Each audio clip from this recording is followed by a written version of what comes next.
A single woven palm frond tied to a wooden pole stands in the shallow tide. For the people living along this shoreline, it means the ocean is sleeping, and no human hand is allowed to wake it. Here in the Maluku archipelago, scattered across the deep waters of eastern Indonesia, the morning does not announce itself with the hum of urgent traffic. It begins simply with the rhythm of the water. Listen closely as the morning mist lifts off the Banda Sea. You can hear the soft scraping of wooden hulls against the wet sand. You can smell the sharp, heavy scent of cloves drying on woven mats out in the sun, mixing with the salt air blowing in off the reef. This is Maluku, the legendary Spice Islands, a place where deep green volcanoes rise out of impossibly clear water, and life moves entirely at the pace of the changing tides. The sun climbs higher, and the village begins to stir. Men sit on wooden porches smoking clove cigarettes, their voices a low murmur over small glasses of black coffee. Children chase each other along the crumbling stone seawall, their bare feet slapping against the concrete. But out there on the turquoise reef, where the water is teeming with silver fish and heavy oysters, there is absolute stillness. No nets are cast, no traps are laid. A vast stretch of the ocean is completely untouched by the very people who depend on it to survive. Why would a community that relies entirely on the sea for its daily survival willingly forbid themselves from touching it for months and sometimes years at a time? Welcome to Culture Journey. Today, we are walking into a world that remembers something the rest of the globe seems to have forgotten. We are traveling to the remote islands of eastern Indonesia to understand an ancient, invisible boundary. It is not a boundary made of concrete or barbed wire or government decrees. It is made of belief. We are here to experience Sasi. As we walk through the narrow dirt paths of the village, you immediately feel the unique texture of life in Maluku. There is a deep, resonant quiet here. It is not an empty silence, but a living one. You hear the rustle of nutmeg trees heavy with fruit. You hear the distant melodic call to prayer from the village mosque, blending effortlessly with the sound of a church choir practicing in a wooden building down the road. In these islands, different faiths exist side by side, sharing the same soil, the same water, and the same ancestral laws.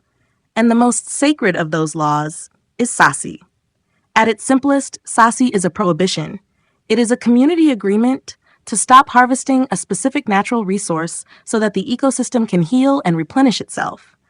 But to call it a conservation strategy feels far too clinical. It strips away the soul of the practice. To truly understand what this means to the people here, we need to walk down to the water. Meet Bapak Eli. He is navigating the crushed coral path leading to the beach, holding a heavy blade and a bundle of fresh green coconut leaves. His bare feet barely make a sound on the rough stones. His skin is deeply weathered by decades of equatorial sun, and his eyes have that distant, calm focus of a man who has spent his entire life watching the horizon. He is a Kewang, the traditional guardian of the land and the sea. Bapak Eli is a Kewang. While modern laws exist here, his true authority comes from something much older than distant capital cities or regional offices. It comes from the ancestors and from the deep, unspoken respect of his community. He carries the ecological memory of his people. He knows the exact patterns of the tides, the spawning seasons of the fish, and the subtle signs of exhaustion in the coral reef. We watch quietly as he wades into the warm, shallow water. The morning light catches the ripples moving around his knees. He takes the green coconut leaves and ties them skillfully around a wooden pole planted firmly in the sand. He whispers a short prayer, asking for protection and asking for patience. This simple marker changes everything. This is our first realization of what Sasi truly is.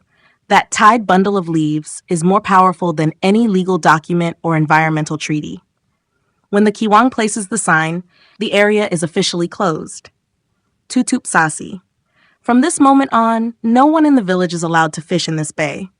They cannot dive for sea cucumbers. They cannot harvest the coral.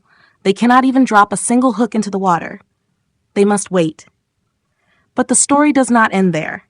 But the true power of this tradition isn't just in the restriction itself. It's in the incredible, quiet willpower it takes to honor it. We live in a world that is completely obsessed with speed and extraction. We are conditioned to want immediate results. We want our food delivered in minutes. We want endless yields from our resources. We view nature as a warehouse, an unlimited storage facility to take from whenever we feel the need. But walking beside Bapak Eli through a community that practices Sasi, you begin to realize how entirely different their relationship with time is. When the waters are closed, the village must find other ways to survive. This is not a wealthy community. There are no supermarkets down the street to replace the fish they are choosing not to catch. Instead, the fishermen sit under the shade of the banyan trees and repair their nets, their hands moving with practiced rhythm. Families tend to small gardens of cassava and yams in the hills. When they must fish, they paddle their small wooden canoes to different, unprotected areas much further away. They often work twice as hard in rougher waters for half the catch. Every single day, they look out at their own beautiful bay. They know the water just steps from their homes is absolutely full of food, and every single day they choose to walk away. Imagine living this way. Imagine walking past a shoreline teeming with food, knowing your family could easily use it, and still choosing to leave it untouched, simply because your community agreed the water needs time to breathe. It requires a radical kind of trust. Trust in the Kewang, trust in the ancestors, and most importantly, trust in nature itself. The people here believe that the ocean is not a resource. It is a relative, and just like a human being, the ocean gets exhausted. It needs to rest. It needs to sleep. Sasi is the act of tucking the environment into bed and refusing to disturb it while it dreams. Only later do we understand why this matters so deeply. As we sit on the wooden porch of Bapak Eli and his family, drinking hot sweet tea while the afternoon rain softly hits the tin roof, the conversation drifts away from the ocean. He gestures toward the dense green hills rising behind the village. He explains that Sasi does not only belong to the water. This is the hidden genius of the tradition. Sasi is woven into every aspect of their world. There is Sasi for the sea, but there is also Sasi for the forest. Centuries ago, these exact islands changed the course of human history. The volcanic soil of these islands gave the world nutmeg and cloves, spices that were once worth more than gold. European empires built massive armadas and sailed across the globe to ruthlessly control these tiny plots of land. Wars were fought, and blood was spilled by foreign hands over the trees growing quietly in the hills behind this village. Yet, long before the foreign galleons arrived and long after they rotted away, Sasi remained. It outlasted empires because it was rooted in something much deeper than commerce. When the nutmeg trees are growing in the hills, a woven sign is placed in the groves. No one can pick the spices until the season is right, and the community elders declare the forest open. There is Sasi for the coconut palms. If a coconut falls to the ground during a closed season, it is left exactly where it lands. It will either sprout into a new tree or rot and feed the soil. No human hand will touch it. There is even Sasi for the timber in the deep jungle.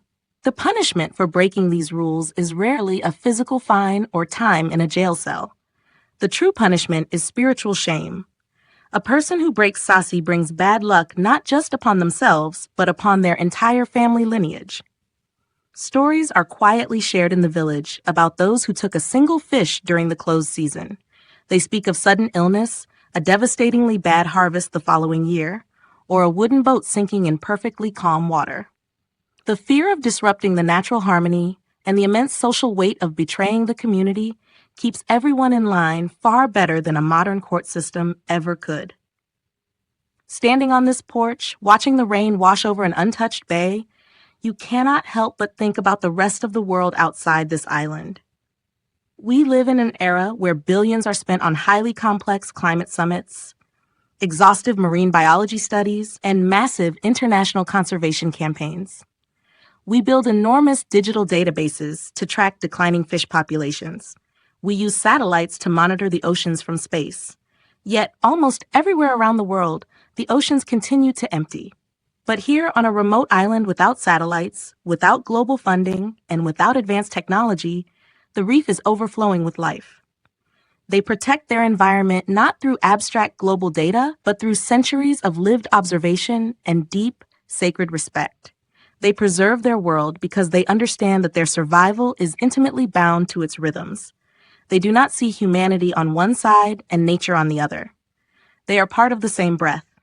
Months pass, sometimes even a full year or more. The village has honored the silence of the bay. They have endured the harder work and the longer journeys. They have let the ocean dream. And then, the atmosphere in the village begins to change. You can feel the anticipation in the air. It is palpable, almost like the heavy electricity that fills the sky just before a monsoon storm. The wooden boats are being polished with deep care. The woven fish traps are brought out from the dark storage sheds and laid out in the bright sun to dry.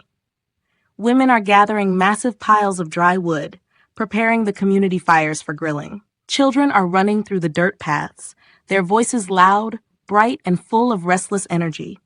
The elders have watched the stars. They have watched the changing shape of the moon. They have checked the pull of the tides. Bapak Eli has walked the shoreline in the quiet hours of the dawn and seen the dark, shifting shadows of massive schools of fish moving just beneath the surface. The ocean has rested enough. It is time for Buka Sasi, the opening. We follow the entire village as they gather near the water at first light. The air is cool and smells intensely of wood smoke, damp sand, and salt. The church pastor and the mosque imam stand together on the beach with the traditional elders, each offering prayers of overwhelming gratitude into the morning air. The religious leaders bless the community, while the elders thank the ancestors for watching over the bay and the sea for its silent, invisible work. Bapak Eli steps forward. He wades back into the water, walking right up to the wooden pole where the weathered brown coconut leaves still hang from so many months ago. With a single, deliberate motion, he unties the leaves. What happens next is a breathtaking release of energy. A massive cheer erupts from the shoreline. The village rushes into the water. Dozens of small wooden canoes launch off the sand all at once. Nets are cast in wide, beautiful arcs that catch the golden morning light before sinking heavily beneath the surface, and the water gives back. This is not just a harvest. It is a revelation. Because the ecosystem was left entirely alone, it did not just recover, it exploded with life. The nets are pulled up heavy, shimmering wildly with silver and blue. Giant sea cucumbers are gathered effortlessly from the shallows. The reef provides an abundance that is almost impossible to comprehend for anyone used to the depleted, exhausted waters of the modern world. Men are laughing, their faces shining with seawater and sweat as they haul the heavy nets into the boats. Women are collecting the catch in massive woven baskets on the shore, their hands moving with practiced, joyful grace. There is no greed here. There is only intense, overwhelming joy. The community shares the bounty instantly. Widows who cannot fish are given a large portion of the catch. Families trade fresh fish for vegetables grown in the hills. The entire village prepares to feast together. Watching this incredible explosion of life and joy, you begin to wonder whether we have completely misunderstood the concept of restriction. In our modern lives, we often view restriction as a loss of freedom. We think that being told to stop or choosing to stop means we are being denied something essential. We fight against boundaries because we believe they hold us back. But witnessing the sheer joy and massive abundance of the Buka Sasi ceremony, the truth becomes beautifully clear. The restriction was never a punishment. The restriction was an investment. By having the profound courage to take absolutely nothing for a year, these people guaranteed that they would have everything they needed for the rest of their lives. The sun begins to set over the Maluku Islands, turning the sky into a massive canvas of bruised purple and deep orange. The fires on the beach are dying down to glowing red embers, casting long, soft shadows across the sand. The smell of grilled fish, roasted yams, and sweet clove lingers heavily in the evening air. Bapak Eli sits quietly on a wooden bench, looking out at the bay. The water is calm again, reflecting the first stars appearing in the darkening sky. The boats are pulled up safely on the sand. The village is full, content, and completely at peace. Eventually, the leaves will be tied to the pole once more. The bay will be closed. The village will step back, and the quiet cycle of resting and healing will begin all over again. As we prepare to leave this beautiful hidden corner of the world, it is hard not to feel quietly changed by what we have seen. The wisdom of Sasi extends far beyond catching fish or growing nutmeg. It is a profound lesson in how to live on a fragile planet. It teaches us that nature is endlessly forgiving and miraculously resilient, if only we give it the space to breathe. But even more than that, it teaches us about our own human capacity for patience. The next time you look at the ocean, or walk through a quiet forest, or even sit in a small patch of grass in your own bustling city, try to remember the people of Maluku. Try to remember the sacred power of leaving things alone. Because true abundance does not come from taking everything you can. It comes from knowing exactly when to stop. Thank you for walking with me on this journey. If this story moved you, or if you simply love exploring the quiet, hidden wisdom of the cultures that share our world, I invite you to subscribe and travel with us again. Leave a thought in the comments below about what tradition in your own life helps you slow down. Until next time, keep your heart open and keep wandering.